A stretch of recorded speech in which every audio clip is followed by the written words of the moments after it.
Sekarang saya menjemput Yang Berhormat Datuk Isa bin Abdul Hamid. Bismillahirrahmanirrahim. Terima kasih Tuan Ketua. Soalan saya nombor 2. Silakan Menteri. Terima kasih Yang Hormat Datuk Yang Di-Pertua. Bismillahirrahmanirrahim. Assalamualaikum warahmatullahi taala wabarakatuh. Terima kasih kepada Yang Berhormat Senator Datuk Isa. Tuan Di-Pertua, untuk makluman Yang Berhormat Senator Kementerian Pelancongan Seni dan Budaya iaitu MOTEK sentiasa berusaha dan melaksanakan pelbagai inisiatif ke arah pembangunan dan pemerkasaan industri batik negara. Selain itu, promosi, publicity serta galakan penggunaan produk batik Malaysia di kalangan keluarga Malaysia yang berbilang kaum turut dilaksanakan, terutamanya menerusi Perbadanan Kemajuan Kraftangan Malaysia ataupun Kraftangan Malaysia, salah sebuah agensi di bawah seliaan MOTEK. Pada tahun 2009, bilangan usahawan kraf batik yang berdaftar ialah seramai 120 orang. Pada ketika itu, nilai jualan usahawan kraf terbabit adalah sebanyak 30.9 juta ringgit. Sedekad kemudian, bilangan usahawan kraf batik telah meningkat kepada seramai 700 orang. Nilai jualan pada tahun 2019 itu juga adalah sebanyak 176.4 juta ringgit. Industri batik ini terus menunjukkan perkembangan yang positif dengan jumlah usahawan batik sehingga 31 Oktober 2021 meningkat kepada 775 orang. Sepanjang tempoh 2016 hingga 2020, dagangan ekspor batik Malaysia oleh pengusaha kraf yang berdaftar adalah sebanyak 6.7 juta ringgit.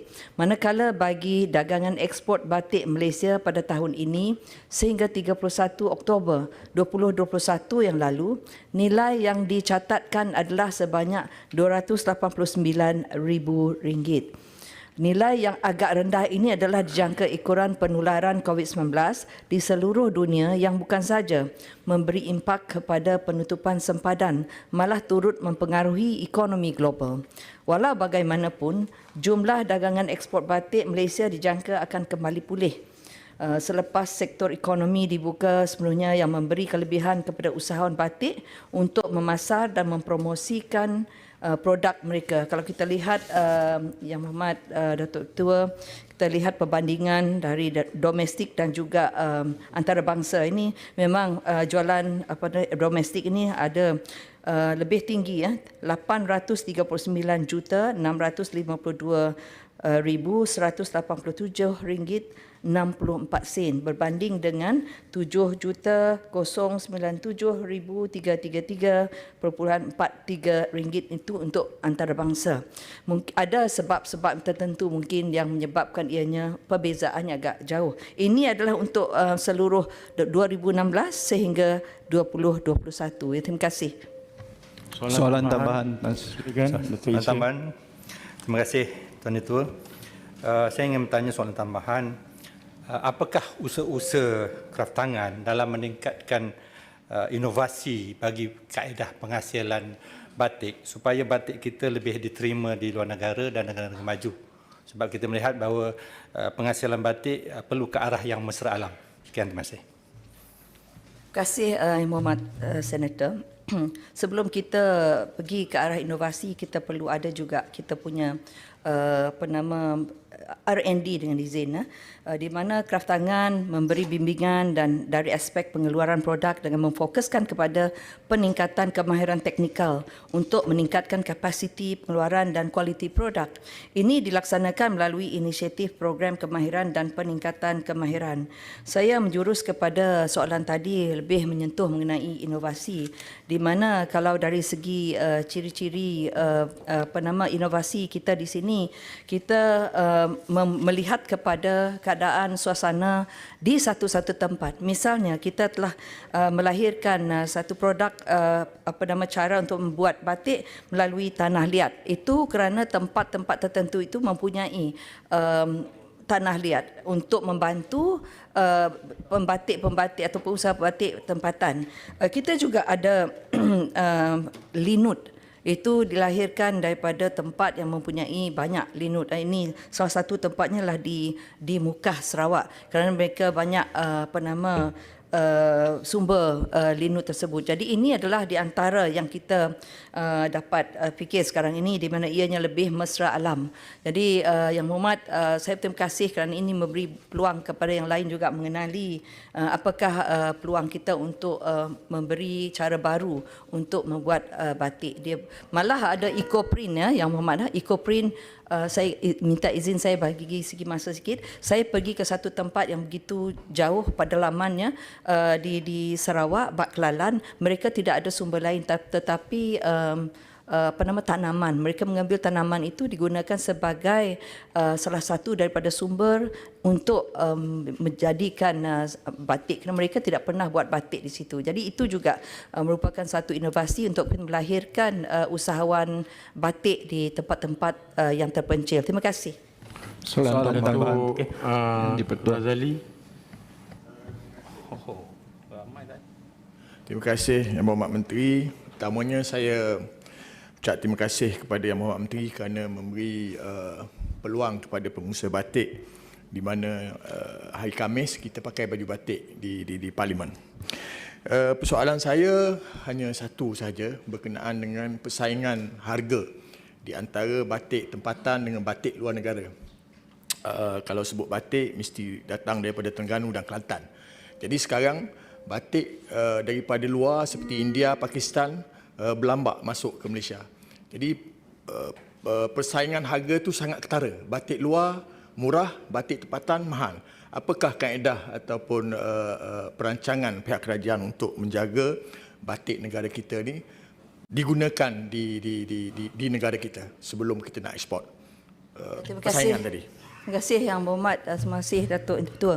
Sebenarnya saya juga mencari-cari alasan bagaimana kenapa ia menjadi begitu, tapi kita melihat dari segi bahan yang digunakan, dan bahan kita bersaing dari segi bahan dan juga kita punya labor dengan izin ya. Kerana kita menggunakan secara lebih melukis dengan tangan, di mana ianya agak lambat dan ia melibatkan orang-orang yang terutama sekali orang kampung, malah OKU juga terlibat. Jadi kita nak memberi peluang kepada mereka ini, maka inilah kalau beza kita dengan yang lain daripada luar negara, mereka lebih kepada menggunakan mesin. Jadi itu perbezaan kita. Kita ada juga menggunakan mesin, tetapi untuk kita di sini kita lebih menggalakkan terutama sekali orang kampung untuk menghasilkan batik itu dengan menggunakan kerja tangan sendiri. Malah kalau kita lihat dari segi corak kita bezanya dengan negara lain juga, kita banyak menggunakan fauna, banyak menggunakan flora untuk melahirkan corak-corak yang berbeza daripada negara lain. Misalnya kalau Indonesia, kalau kita lihat mereka banyak melahirkan yang lebih lebih dari segi dia punya mungkin ada unsur keagamaan lah. Dan selain daripada itu juga kita juga melihat daripada sumber kain-kain itu adalah daripada luar negara juga kita dapatkan untuk kita membuat batik kita. Maka Ya, Berhormat Menteri, ia maksud ada saya kesan spesifik. Maksud saya tadi, batik daripada luar masuk ni tak ada ke kerajaan nak macam memberi syarat-syarat yang ketat? Ada. Terima kasih. Saya sambung itu ya. Belum sampai ke situ. Terima kasih. Ini saya bawa di sini, ini dari segi perintah kastam, larangan mengenai import. Kita tidak membenarkan import untuk batik dari luar negara, tetapi itu hanya batik kalau dia ada kalau dari segi undang-undang ni ada kata orang lakuna dari segi undang-undang ni. Kalau dibawa batik yang sudah dijahit itu memang tak boleh, senang untuk dikawal, walaupun masih juga dari segi penguatkuasaannya mungkin ada kelemahan jugalah. Tetapi kalau ianya merupakan kain itu dah dilukis dengan digunakan yang gulung itu sebab ia tidak ada kod tertentu untuk kita nak mengawal itu batik ke tidak. Tapi ialah ini kita melihat kepada bagaimana kita nak menguatkan lagi ya. Memang itu dari segi kawalannya. Malah kita ada juga kalau batik Malaysia kita sendiri ada kita punya Malaysian Standard dengan izin kita Malaysian Standard, dan malah kita cuba melihat lagi dari sudut pandangan mereka stakeholders kita dengan izin penama taruh pemegang taruh, sorry.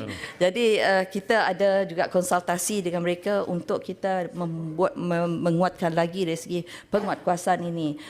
Namun begitu Yang Berhormat sekalian yang berada di dalam Dewan ini, kita memang memerlukan maklum balas seperti ini bagi membolehkan kita mendapatkan lagi Yang Berhormat, boleh mencelah sikit Yang Berhormat.